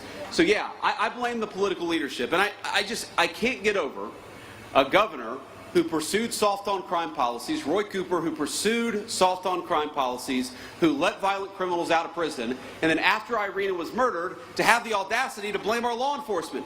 Law enforcement arrested this guy 14 times. They did their job. It's time for the politicians to do their job, too. Next question. Vice President Vance, thank you so much for taking questions. I'm Casey Jones from WCCB Charlotte. When it comes to cracking down on crime in cities like DC, Memphis, Chicago, sending the National Guard, what specific metrics does the administration use to decide where those resources go? And can we expect that kind of response here in Charlotte anytime soon? Well, look, if the mayor of Charlotte and the governor of North Carolina asked for our help, we would absolutely send it because we believe in helping people regardless of whether they're Democrats or Republicans. We would love to have the mayor of Charlotte reach out for our help, and that's, you asked what the metrics are, that's one of the most important metrics.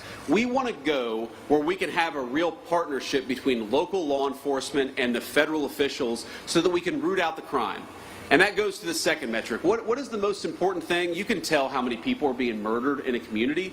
You can tell how many carjackings there are. You can tell how many armed robberies there are. There's way too much violent crime happening in our country. And when we look at an American community, again, we don't care about their politics. When we look at an American community where people are suffering because of violent crime, our response is we want to help, just let us. And I'd encourage everybody to talk to your local officials. I know we're a little far away from Charlotte, but to talk to your local officials and encourage them to ask for the help of the Trump administration. We are willing to provide it. We want fewer people to be affected by violent crime, but these guys have actually got to play a partnership role with us. And unfortunately, way too many of them. Some of these people, it's crazy.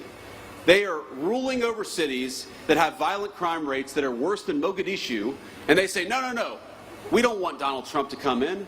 Well, excuse me, if you don't need the federal help, then why is your murder rate so terrible in the first place? You do need the help, you just need to admit it. Thank you, Casey. Next question. Vice President, Michael Warwick, I'm with WBTV. Welcome to Race and Country, first of all.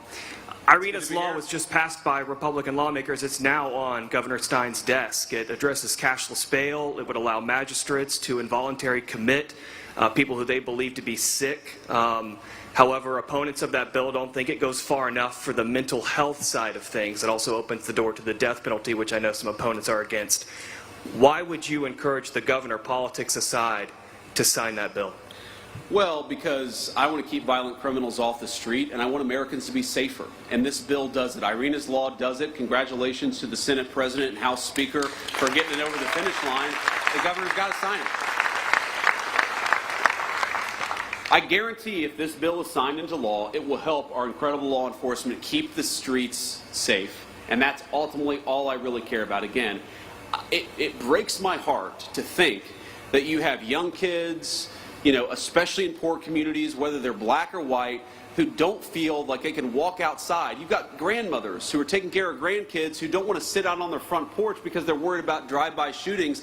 That should break everybody's heart, and the way to solve the problem is to empower these cops to go after the bad guys and to do it with their full skill and their full force. Now, I don't know, have I read every detail of the law? I know some of the things that it does. I know that it ends cashless bail, which would be huge for the people in North Carolina. I know it makes it harder for some of these local magistrates to let people out with a slap on the wrist. That would be huge for the people of North Carolina. But could there be more? There could always be more. But don't let the perfect be the enemy of the good. This bill is going to make North Carolinians safer. They ought to sign it.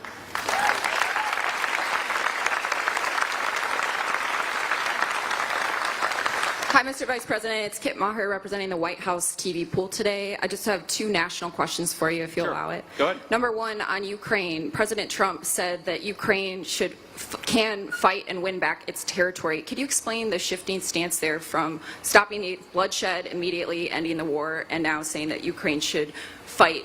Is that a tactic to pressure Putin back to the table? We'll go ahead and do the second question. Yeah, second question. Last year, when I was covering you on the campaign trail, you told Joe Rogan that the difference between Harris and Trump is that Trump is not trying to censor his fellow Americans. I'm wondering if you can square your fervent belief in free speech with what's going on now with Jimmy Kimmel and the FCC pressure. I'd love to hear your thoughts on both of those.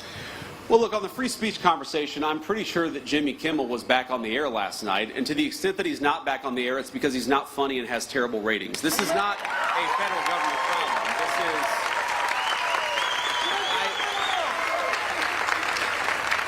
And Kit, I want to answer your question in good faith. What people will say is, well, didn't the FCC commissioner put a tweet out that said something bad? Well, Kit, compare that, the FCC commissioner making a joke on social media. What is the government action that the Trump administration has engaged in to kick Jimmy Kimmel or anybody else off the air? Zero. What government pressure have we brought to bear to tell people that they're not allowed to speak their mind? Zero. We believe in free speech in the Trump administration. We are fighting every single day to protect it. Now compare that to the Biden administration, where we found out just yesterday that conservatives on YouTube and on a number of social media platforms were being censored. Why? Because the Biden administration picked up the phone and said, we want you to censor our political opponents. That is real government censorship, and it left the White House when Joe Biden left the White House. Now to Ukraine. Look, all right, everyone, we're going to interrupt the Vice President really quickly and take a 2-minute break. We'll be right back after this.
We do have a live event happening right now. Megyn Kelly is hosting a Turning Point event, the organization that Charlie Kirk was the CEO and president of. So we're going to go to this happening right now.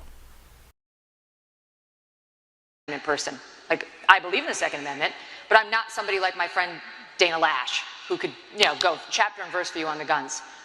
I've had my own frustrations on states that won't pass strong, like red flag laws and so on. But having said that, we could take away all the guns in the country, all of them, and killers still want to kill. But on the first premise, we cannot actually take away all the guns in the country because you know how many there are? A lot. Over 400 million guns. There are more guns in America than there are people. And the vast majority of those, over 300 million, are semi-automatic pistols. So the kind that can kill you very quickly, and I'm sorry to say, you mentioned Virginia Tech, the kind that was used right here at Virginia Tech, where I came after that terrible shooter killed so many of the students on this campus. So it wasn't an AR-15, it wasn't a machine gun, it was a semi-automatic pistol, and not even the Democrats' plan to ban assault weapons would get semi-automatic pistols in it. So just realistically speaking to you as somebody who would like, I think, to see an assault weapons ban or something done about guns, they're just not going to do it. Even if we pass with the Democrats' dream, it's not going to encapsulate, it's not going to get 300 million of those guns. So we have to talk about what the other solutions are, and I think Republicans have two, which makes sense to me. One is to fortify the soft targets so you guys don't have to go to school worrying about this stuff. You guys need armed guards on your campus to protect you. God forbid something were to happen. You know, I mean, this school of all schools understands that risk. And secondly, and schools like K through 12 schools, which are just sitting ducks, that's why these terrible people choose them, because they know teachers aren't armed, students aren't armed, and usually there isn't an armed guard. But secondly, we really need, desperately need, mental health care facilities to which loving parents would voluntarily commit their children if they need it. And we don't have it right now. We don't have it. There's one facility in Michigan called Nemours, which is not terrible. But time after time we've seen with these mass shooters, their mom knew or their dad knew in advance, but didn't know what to do with them. The therapists, they won't take somebody who's a psychopath. You can't be therapized out of psychopathy or a sociopath. You know, he's killing the family hamster, he's torturing the cat. They won't take them. These parents don't have the skills to deal with it, so they have to wait for them to get caught up in the criminal justice system, which most parents don't want because that means jail. Well, at least it used to be in this country if they went to jail, 30% of the jails would offer mental health services, no more. So now they go to jail, the mental health services are gone, and by the way, usually now because of the leftist policies, they're not really going to jail. They're going through a revolving door right back onto the street where they're killing their fellow Americans. So we need a facility, a loving but secure facility to which loving parents would commit their own child. Thank you for your time.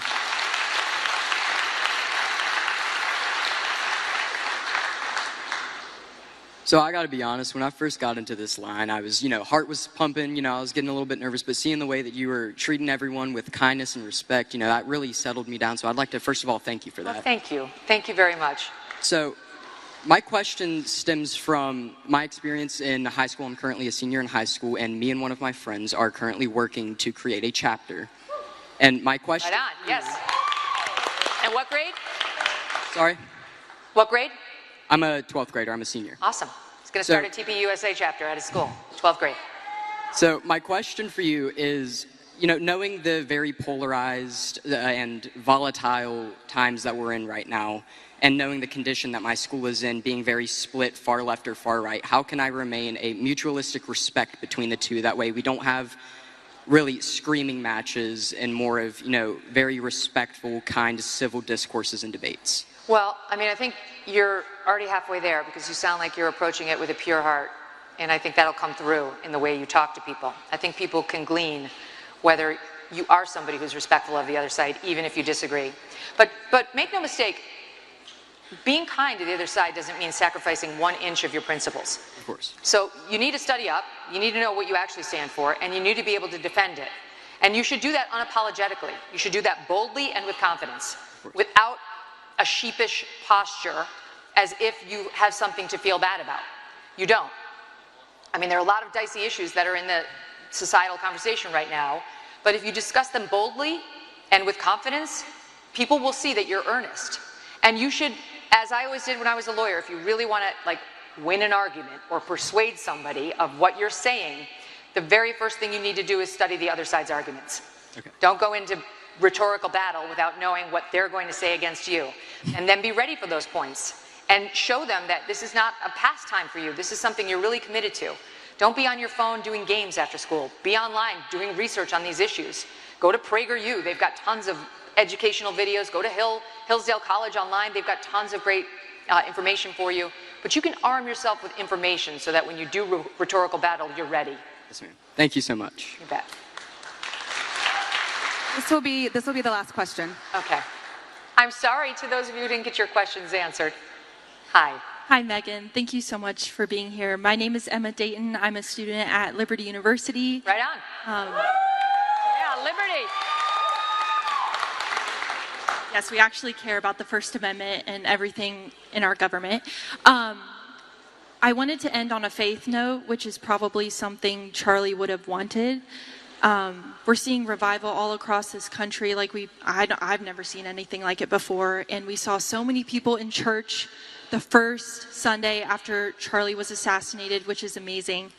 And I wanted to know your thoughts on what you think pastors should have said to their congregation that Sunday. I know a lot of Christians may have left disappointed knowing their pastors didn't say anything, or maybe they didn't really address it. So what would you have had pastors say to their congregation? And then maybe how can churches go forward in light of that? Yeah, thank you for that. I think if your pastor didn't say anything about Charlie Kirk on the Sunday after he was killed, you need to find a new church. I think that's a sickness. Who could Christians find that was better than Charlie as an evangelist for their beliefs, both faith-based and political? Most Christian conservatives lean right, and most understood that Charlie was talking about the gospel in a way that was inspirational, even if they didn't share his politics, and would like to hear him more on the faith-based issues. And so I don't understand that there could be a pastor in America who wouldn't at least embrace that side of Charlie and take a moment to pay their respects to him. I think it's disrespectful to him and to the millions of people around the world who felt inspired by him and feel inspired by him right now. So I think shame on them. Find a new church. Once again, back to my original point, in a way that's cancel culture. It's you canceling them or them canceling themselves right out of your life. That should not be your faith leader. Listen, you guys, that's it. I apologize to the people who didn't get their questions asked, but send me an email, megan@megankelly.com, and I will try to answer them all. And I'm so grateful to you. You're very brave. You're very courageous. Keep saying yes. Lots of love. Have a great night. All right, we're going to take a quick 2-minute break, and we'll be back right after that.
All right, thanks for coming back. An exciting mission to the moon.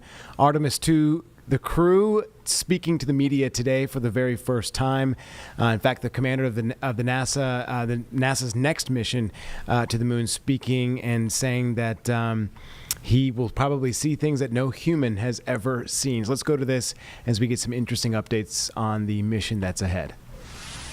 We're joined today by Artemis II Commander Reed Wiseman, Pilot Victor Glover, Mission Specialist Christina Cook, and Mission Specialist Jeremy Hansen of the Canadian Space Agency.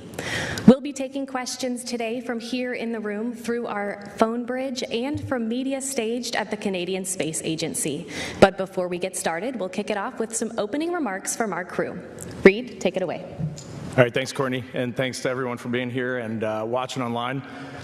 Victor, Christina, Jeremy, we're going to the moon. It has been an amazing journey the last 2.5 years, and we really see the light at the end of the tunnel. That was a good hype video. There's a couple things I want to highlight before I hand over to my friend Victor. This is a test mission, and it was highlighted up there. I know this week NASA has said that we're going to open the launch window in early February, and we just do not anchor on dates. We are going to launch when this vehicle is ready, when this team is ready, and we are going to go execute this mission to the best of our abilities. When we get off the planet, we might come right back home. We might spend 3 or 4 days around Earth. We might go to the moon. That's where we want to go, but it is a test mission, and we are ready for every scenario as we ride this amazing space launch system in the Orion spacecraft. 250,000 miles away. It's going to be amazing.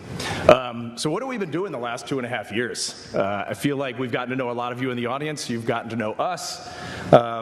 We really have crisscrossed the United States of America. We've been out west. We've been out east. We've been in the Midwest. We've been here in Houston. We've been overseas. We went over to Germany to see where the European Service Module is manufactured. We went to Iceland and did geology training where the Apollo crews trained for their historic missions to the moon. We've been up to Canada to pay homage to our friends up north. We have been all over, and everywhere we go, there is unbelievable excitement. I wish we could take you all with us so you could see the excitement that is out there. It is palpable. While we have been doing that, 2 things have really come into focus. First, the first time we saw our boosters was out in Utah, and they were just segments getting loaded onto a rail car to get shipped down to Kennedy Space Center. Jeremy and I were at Michoud when our core stage rolled out, got put onto a barge, and floated over to Kennedy Space Center. And last, I guess 2 weeks ago, we were at Kennedy, and there was the Orion spacecraft getting enshrouded in the launch abort system in the facility called the LASIF. Over in the vehicle assembly building, there's our core stage. The boosters are all assembled. They're strapped on the side of the Boeing core stage, and the United Launch Alliance interim cryogenic propulsion stage has made it to the top. And you can go up to the 274-foot level where the crew access arm is in the White Room. We were just there, and you can look down on this behemoth beneath you and just think, I think that it's already 3.5 million pounds. It's unfueled sitting on that pad right now, and it's not even fully assembled, but it is so close. So you can see all this hardware, all these elements are there, and it's just waiting for its crew and its launch team to get us off of Kennedy. The second thing that you see, though, when you go around is what really matters the most to us. It is the people that are putting this thing together. When you walk in the vehicle assembly building and you see these young men and women, these are the people you want building your rocket. They're covered in tattoos, they're wearing hard hats, they've got huge harnesses on, they're getting roped in, going up to unimaginable heights, putting their lives at risk, putting themselves in danger, and they're doing it with a calm confidence every single day. And those are the people that you leave in awe of. They have the courage to stop an evolution if it is unsafe. They even stopped us when we were in Utah and we were carrying on like 4 children looking at these boosters, and they came over and said, please quiet down, we have a critical lift in progress over here. They have the courage to do the right thing. And it has been amazing. We get to see the American public, we get to see all of our international partners. Getting to know these people is incredible. And then the last thing that we've gotten to do is we have just built a tremendous amount of trust between the 4 of us and between our leadership who we interact with every day. Our commercial partner leadership and our NASA agency leadership. It is a fine organization, and we are proud to be a part of it. We were in a sim yesterday, Victor and I, and we had a failure. Quick anecdote. We had a failure, and I read the whole failure, but I read one number wrong. I said IMU 3 failed, and our instructor behind us was like, it's IMU 2, it's IMU 2. And Victor turns around and goes, I knew what he meant. It was IMU 2. And I was like, it's so great. You know, we don't even have to talk. We know exactly what we're all thinking. So this crew cohesion, we're at the point now where we are ready to go fly. And with that, I will hand it over to my friend Victor. Oh, man. I don't want to say anything else. I'm ready to go into questions. That was great. Well said, well said. So, you've had the mission overview briefings, and thank you for being here for this multi-day slog and allowing us to share what we're privileged to do with the public. So, the mission is 10 days, 9-point-something days, and we're going to go fly by the moon on the 6th day. I just want to share with you a little bit about the first day. And so here's a picture of the timeline, and I know that that's too small for it to be really useful to you, but I'm just going to keep holding this up here because you can at least tell that there's a bunch of different colored lines on this chart, and I'm going to talk about a few of them. And the first one is that we actually start the day that we launch 7 hours before launch, waking up in crew quarters to get medical checks and a weather brief and to work with our team to start making sure that we're ready to go out to the launch. And when the Exploration Ground Systems team and the team in Launch Control says that things are looking good and send their crew, we'll drive out to the pad. And so 3 to 4 hours prior, we'll start to ingress the vehicle. And then he talked about the stack weighing about 3.5 million pounds. When it's all fueled up, it'll be about 5.5 million pounds, but 8.8 million pounds of thrust at sea level. Mass flow is going to rocket us towards space. And about 9 minutes after that, we'll be in space. And then the day gets even busier. Now, we've been up for almost a full work day at this point. And so once we get to space, the ascent portion really ends after about a half an orbit when we're going to go from a 1,200 mile by 0 mile orbit to doing what we call a perigee-raise maneuver that gets us into a stable and sustainable orbit. And then we're going to get a couple of us out of our seats and start to check out really critical systems, the water system and the toilet. Very important. Got to have a toilet to go to the moon. And so we're going to be working as a team and working with Mission Control to make sure that the vehicle is ready. And then we're going to go around the Earth in about the same amount of time that the International Space Station goes around the Earth, in 90 minutes. And once we get to that closest point to the Earth or perigee, we're going to do something called an apogee-raise burn. And that apogee-raise burn is going to get us going into an orbit that humans have never been in, almost 40,000 miles away from the Earth on one end. And then we'll do a perigee-raise burn to get us back above 100 miles or so on the close side. But right after that apogee-raise burn on the interim cryogenic propulsion stage, we're going to disconnect from that upper stage and then turn around and fly an approach to it, and we're going to fly it by hand. And we're going to make sure that the flying qualities of the Orion spacecraft are suitable for the more complex missions where we're going to dock to a lander or to the Gateway, the orbiting space station around the moon.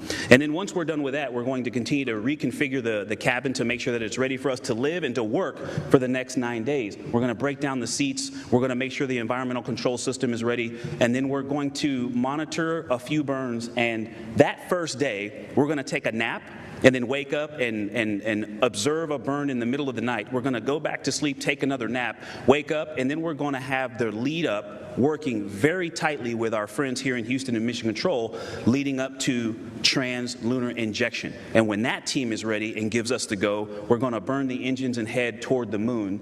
And that actually happens, if you were looking at my chart, that happens on this second row right here. And that's the point where we're going to wrap that day up and actually have a normal sleep period. And so I just wanted to share with you a little bit of how busy and how many really critical things are going to happen on that first day. Some really amazing things are going to happen every day after that. And to talk a little bit more about the scientific activities that we're going to conduct, I'm going to pass it over to Christina. Thank you. Yeah, thank you, Victor. I'm both super pumped and very tired, having heard all of that. But it's great to be with you this morning. And the thing I love about the moon is that it's not just a beacon for exploration and this platform of possibilities for incredible missions like this, but it has benefits. That's actually why we're racing towards it. Those benefits are really, really wide in nature. You have everything from innovation, technology development, not only for future missions going deeper into the solar system and every technology that it enables those, but technologies that come back to Earth. You have industry benefits. We are going with commercial partners, and we are stronger with a strong aerospace industry doing manufacturing here in the country and building up that expertise that actually has a wide range of applications throughout our industrial world. You have inspiration, a whole generation of people starting starting this pipeline of STEM workers and manufacturers and operators that are excited to see what you can do when you work hard and you come together as a team. And then, of course, the discovery or the science. And I'm going to talk more about that because that's actually where we get to be a huge part of this mission. The science on Artemis and our mission in particular is kind of three different types. The first one is CubeSats. Our spacecraft, or the rocket itself, is actually going to be deploying some CubeSats from countries from 4 different continents. They're going to be studying things like space science, radiation, future communication systems, and some of that technology development that's so important. And the next kind of science is actually human research, science that we are participating in ourselves. There's 4 major experiments on our mission, and we're excited to be a part of all of them. One we call Archer. That one is basically something where we're learning how humans, how we really get through these tough deep space exploration missions. We learn about cognition, we learn about sleep hygiene, we learn how we can maximally perform when we go on these, these environments that are so austere. Another one is called Avatar, and we are actually going to be flying with cells put into tissue chips from our own bodies to see the effects of space, the space environment on those cells. Tissue chips is an incredible technology. I had the privilege of working with them on my first ISS mission, and it was really a privilege because it represents a way to see the physicality and not just the cellular reactions of our bodies to these environments. We're doing a bioimmunity markers type of study. A fascinating thing about the space environment is that it actually changes the immune systems of our bodies, and that's really important to us and our friends. Many of us had experienced those things when we went to the ISS, and we're going to really have to have a handle on that for long duration missions. And then finally a mission or an experiment called Standard Measures, and this one I love because it basically encompasses everything you can possibly think about to measure about the human body and puts it in a repository. So things we haven't even thought of yet, questions we haven't even thought that we need to answer yet, and maybe methods for answering those questions that haven't even been invented yet can still be applied to all of the people that have flown in space in the future by having this repository of information. So those are some of the human research experiments we're going to be a part of. But then, of course, there's the big hitter, the lunar geology, which is actually just another way of saying solar system formation science. Learning, gaining knowledge about how these planetary systems evolve around a sun, around an energy source. We can take that information and we can apply it to other solar systems all around the universe. We have had such a fun time training for this part of the mission. Our closest approach to the moon is actually going to be scheduled. We get to take 3 full hours and devote it to nothing other than observing the lunar surface. And depending on the time that we launch, depending on the illumination of the far side of the moon, we hope it's not the dark side, we hope it's the lit far side, because that could mean that we could see parts of the moon that never have had human eyes lay upon them before. And believe it or not, human eyes are one of the best scientific instruments that we have. Our geologists are beyond excited for our eyes to look at the moon, and we've been training how to turn those observations into tangible science for them. There are incredible basins on the moon. Some of them are in this picture behind me. One, for example, Oriental Basin. It is this gem of a basin that basically is like the archetype, the Grand Canyon, solar system wide, that can tell us about solar system formation. And really, to me, what does this all boil down to? And that is answering some of the biggest questions of our time. Questions like, are we alone? We can answer that by going to Mars in the future, and this mission can be the first step in bringing that answer back to Team Humanity. Amazing. I'll turn it over to Jeremy now. I knew I was next. I just want to talk about mission success for us, just to start there. Everything you've heard described this morning, we look through the lens of mission success, which is Artemis 3 getting back to the surface of the moon. And so we do all of this training, all this preparation, we're buying. All right, folks, if you would like to watch this, we did have it on WCNC Plus a little bit earlier. We're going to go now, but we will see you on the news at 11 here on WCNC Charlotte. Don't forget about our special coming up here at 9 p.m. as we look back on the year that was for the communities in Western North Carolina.